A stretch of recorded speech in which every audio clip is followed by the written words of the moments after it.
Hey, we're going to talk right now about a couple of different hacks on building a great culture and leading your organization to increase motivation. Be sure that if you like it, you make sure that you hit that subscribe button. Also, turn on notifications and share others with a friend. Let's get started. I'm going to talk about leadership from a certain perspective and two different paths on it, and something that I found when I was very young that worked very well. And it's kind of like the rich dad, poor dad version of effectiveness in leadership and training. So as a young guy, I was building a business that had a franchise. There was like 600 of the same type of franchise around. And I was a pretty average young guy. And I think this is an important part of the story. I started out in sales. I did not do well right away. In fact, I did miserably bad at first because I do not like sales. I'm not inclined for sales. By the way, I love salespeople. I have tremendous respect for them. I think because I am not actually inclined to enjoy or like sales, my respect for salespeople is even higher. But I realized I needed to learn this. No matter what I went into, I needed to learn how to sell.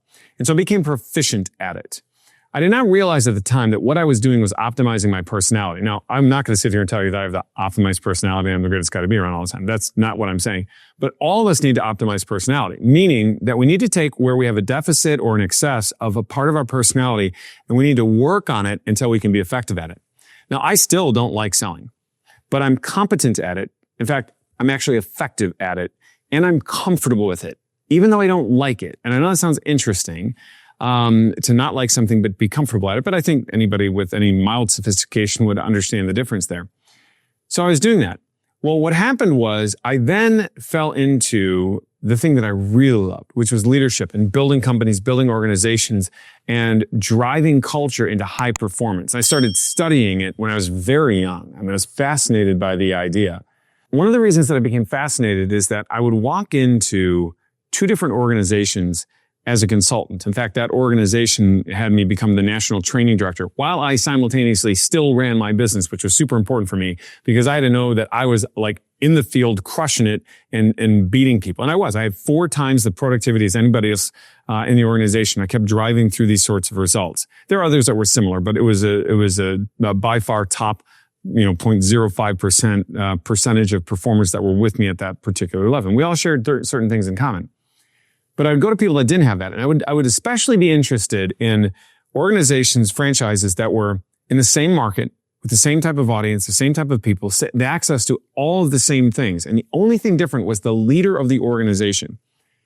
And when they were recruiting, training, and developing their staff and their team, what was different? And what was different was their language, the way they exhibited culture themselves, the way they talked about culture, the way they talked about expectations. And I just had to know what was happening. And what I discovered was pretty involved. I mean, like you can go through, months of training on this sort of thing. But what's so beautiful about it is there are certain simple levers that a person can actually pull to increase performance in other people. Aristotle said that the role of government is basically to instill virtue into the people. It's very true. The more you have virtue, self-control, fortitude, hard work, humility, sacrifice, loyalty, unity in a society, the more prosperous it's going to be. That's pretty easy. When you divide a society, when you have lazy people and all these bad things that take place, disloyalty and addiction, that's a problem. And so, within an organization, culture is very much like that. And a great leader, even a great trainer, is going to instill culture that elevates virtue within the organization. And when they do that, great things happen.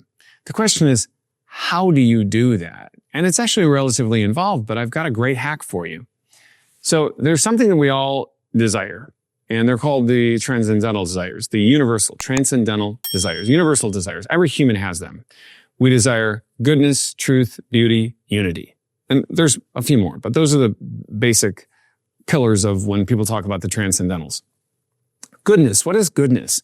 Goodness is when a created thing is used for its intended purpose effectively. So, for example, if you want to run a meeting, and the meeting is designed to balance the budget, and you balance the budget, it's a good meeting. If you don't balance the budget, it's not that good. It's bad, actually.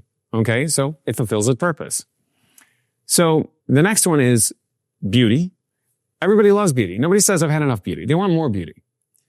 The next thing is truth. Nobody says start lying to me. And then unity.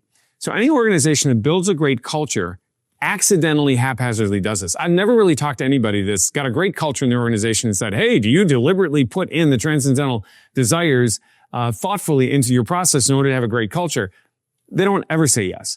But they do actually have that happening, even though it's not deliberately calculated. If I were to go to their people and I would say, is it good to work there? Yeah, it is. Why is it good? Well, you know what? People are honest. They're hardworking. We're a tight team. You know, we ran this meeting with this marketing campaign. It was a thing of beauty. It was awesome. Okay. And that went really good. They're using language that develops this, that says that. So here's your hack. I want you to think of what you're doing when you're inspiring your team from this perspective. Is it good? Are the meetings that you put together actually doing the thing they were designed to do? Do you run training just so you can be heard, so you can talk to people? Do you have a meeting in your office and a board meeting so people can just think you're smart? That's not what it's designed to do. It's actually designed to get something done. Are you getting the thing done you've designed it to do? If so, you're going to actually raise morale. You're going to raise culture. You're going to raise productivity. Is the meeting beautiful? Could you make it more beautiful? Could it be in a better place? Could the agenda be better written? Are the speakers more prepared? Okay. Is it true? Are you just sitting around trying to be right to your own demise? Are you willing to be wrong to your own prosperity because the best idea wins? Did you go to make sure that everybody just hears your idea, or did you go to hear their ideas as well too? That's going to be in that. Are you bonded? Are you tight? Are you together? Well, you're going to recognize the unity because you're bringing people together with that very work. Okay. So goodness, truth, unity, and beauty are things that if you consciously and deliberately think about, when you want to build a family, when you want to build a relationship, whether you want to build friendships, whether you want to instill culture in an organization or drive up high performance, that's something to think about. Why? Because everybody wants it. When I was a young man, I remember somebody telling me, if you want to motivate people, you need to think about what their hot buttons are. Ask them their hot button. They want a Corvette. Oh, tell them that if they sell more, they can buy a Corvette. Okay, wow. That's so superficial. Not everybody wants a Corvette. But everybody wants goodness, truth, beauty, and unity. By the way, they all want to be respected, they all want to be appreciated, and they want to be noticed. So if you add that to the mix, you're going to make it happen. And you go out there and build a great culture. If you do that, you can be a giant. We go slay dragons together.